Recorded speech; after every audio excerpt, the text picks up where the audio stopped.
had almost missed my bus that day.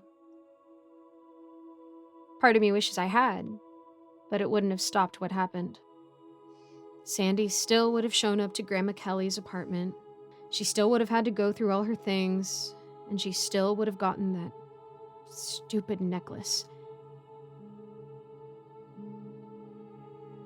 I didn't miss the bus. I somehow managed to reach the door just before the bus driver actually took off, and apparently he was in a good mood because he reopened the doors to let me in without so much as an eye roll. The whole ride into the city was choking. I had put on a podcast to try to drown out my thoughts and stop myself from crying quite so publicly, but it didn't work.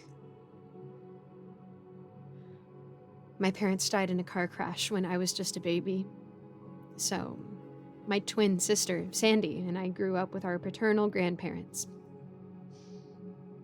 Life with them was generally lovely, but we got bullied pretty bad in elementary school. Kids are cruel, and having dead parents fuels their fire enough without adding being raised by lesbian grandparents to the mix. Just old age as far as any professionals could tell, but given she was only in her late 50s, I'm sorry, but I just don't buy it. Either way, the event left me with only Sandy and Grandma Kelly for family. That is, until 2 weeks ago when Grandma Kelly was found dead by her landlord. The coroner says she wasn't in pain. She had an aneurysm and was dead before she even hit the ground. It's not a bad way to go if you ask me. Still, I had just become freshly 19 years old, and the only family I could call my own was Sandy. She was all I had left to live for. Sandy was already there when I showed up at the lobby of Grandma Kelly's building. We were both shaky, and I saw Sandy twitch as she was about to open up for a hug, but she resisted. A silent agreement to remain as stoic as possible for the time being. The landlord handed Sandy a key and motioned us along. He knew that we already knew the way and let us up on our own, I guess for privacy. When we reached the door, we both stopped abruptly, neither one of us daring to move. But we had to eventually. So before I could change my mind, I forced my limp hand to pick at the key, which fell from Sandy's grasp with no resistance, and opened the door.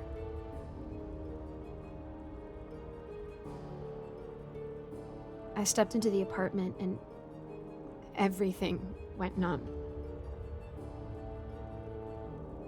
I could see the living room that was almost empty except for the sparse furniture scattered throughout.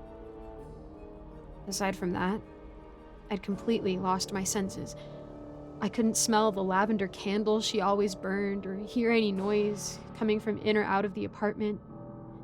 Everything outside the window was a blur. I have no idea how long I'd been standing there, trying and failing to process everything. I did eventually break from my trance, though, and heard a small snuffling sound from behind me. I turned around and saw Sandy piled into a heap on the floor. The sound had been coming from her. She'd been crying. When she looked up, it was clear to me that she'd been crying for some time, and from the looks of the burst blood vessels in her eyes, she'd been crying hard and was just beginning to calm down. I felt something wet streak down my face and realized I'd been crying too. My legs gave way and I collapsed onto the floor beside her, where we sat and cried until we both were reduced to hiccups, gasps, and gags.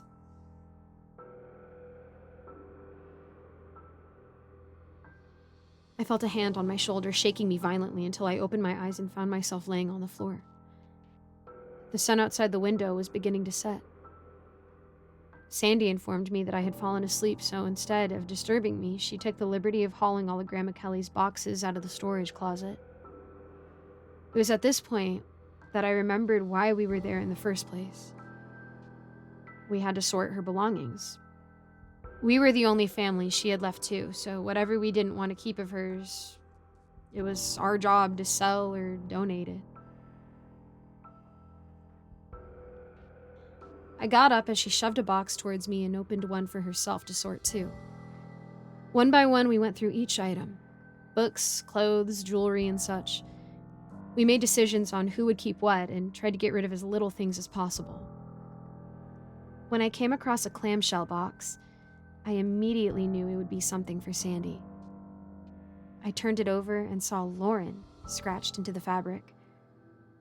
When I opened it, I found a clock necklace, one of those really old ones you had to wind up every week. It was about the size of a loonie, had a gold color to it, and on a long gold chain that would have the clock hang around your chest when you put it on.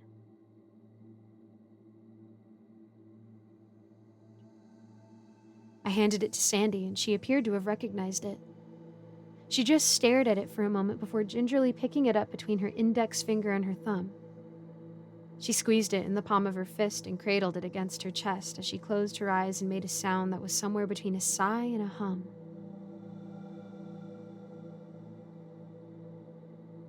It took all night to finish going through stuff after that. She seemed unfocused. I never mentioned it, but I repeatedly caught her stopping to just stare at the necklace.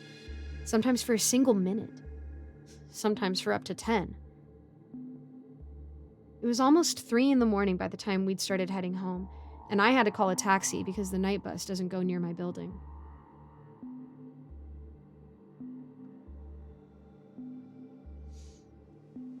The next morning, we had a Sunday brunch to go to at the diner near my place. I'm not one for brunches myself. I always thought it was a girlish activity, but it was more time with my sister, so I never complained. I was barely conscious by the time I staggered in and fell into my seat at the table. I was shocked to see Sandy not only seemed alive, but completely rejuvenated. There wasn't even one indication that she had only slept a few hours, or that she was grieving. Needless to say, this brunch was not the most social one on my part. For as hard as I tried, I just couldn't seem to focus on anything, and any time I did manage to absorb a word or two, it was always Sandy rattling on about that necklace. I still can't fathom how she possibly could have had that much to say about it. What did not escape unnoticed was the excessive use of hand sanitizer. Every time one of our friends so much as breathed in her direction, she would compulsively wipe down not only herself, but also the clock with a liquid that might as well have just been straight ethanol. The week only got weirder from there. By Tuesday, she had completely shut herself into her apartment. She allowed visitors at first, but only if they wore gloves and put plastic over their shoes. She's never been a germaphobe in any sense of the word. But I somewhat understood once I saw the glass display that contained the necklace safely behind at least a dozen locks. The whole visit, she barely heard a word I said, constantly cleaning around the box and double, triple, and quadruple checking that the locks were secure. Exactly once, she left me in the box out of her sight so she could grab a new rag, and she spent that whole time calling across the apartment lecturing me about how the clock was hers, as if she thought I was about to steal it. Upon her return, she promptly ushered me out the door with the promises that she would call me the next day at 6 p.m.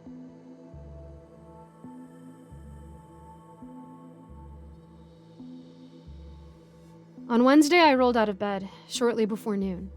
I grabbed my phone, as I always do first thing in the morning, and saw that I had 40 missed calls from Sandy. I checked most of the voicemails, and most were just incoherent rambling, but a few were her saying that she was calling just as she promised she would and was wondering where I was. She said it was nearly 8 and I should be home from whatever I was doing by now. I checked the time, and sure enough, it was 11:54 a.m. on Wednesday, the morning after my visit with her and hours yet before she was supposed to call me. By that point, I was already fearing for her well-being, but the last voicemail made my blood run frozen. It was mere minutes after the rest of them, as she asked why everyone was ignoring her. She said she hadn't spoken to anyone in weeks, and she was lonely.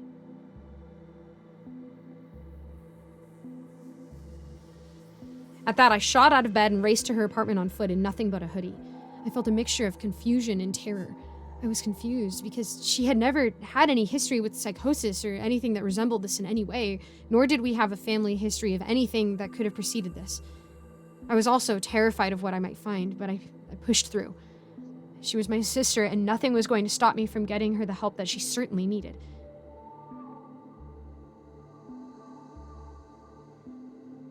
I was too late, though. When I'd finally managed to open a window and wedge myself through, what waited for me was the sight of an old woman, dead, in my sister's bed.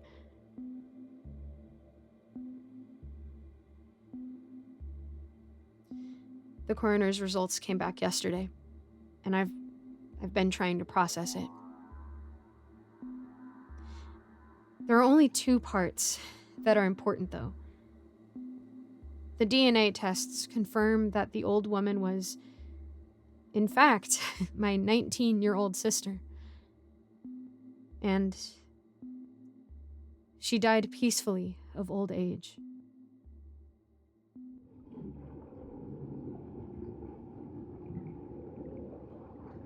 Her friend says I should get a dog, to help me be less lonely moving forward. But I have a feeling that is the most irresponsible thing I could do right now.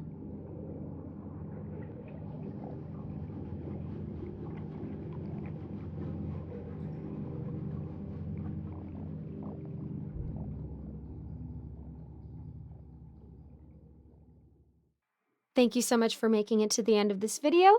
A quick shout out to my patrons, Old Penguin, Rinku Star, Melissa Perez, Icy Narrates, Seven Cities Journalist, Cupcake Hips, Eric Cifuentes, Alonso, Austin My Love, Ellie Hutmeyer, Jesse Hartley, Lawrence Wallen, Mr. Sankofa, and William Hartley. I always try to link a different charity in the description, so go ahead and check that out. I'm also going to start having more things on my Patreon soon, so keep your eyes peeled. And as always, I'd love to know how I can be praying for you, so go ahead and drop a comment and let me know how I can do that. Thank you so much, and I hope to see you in the next video.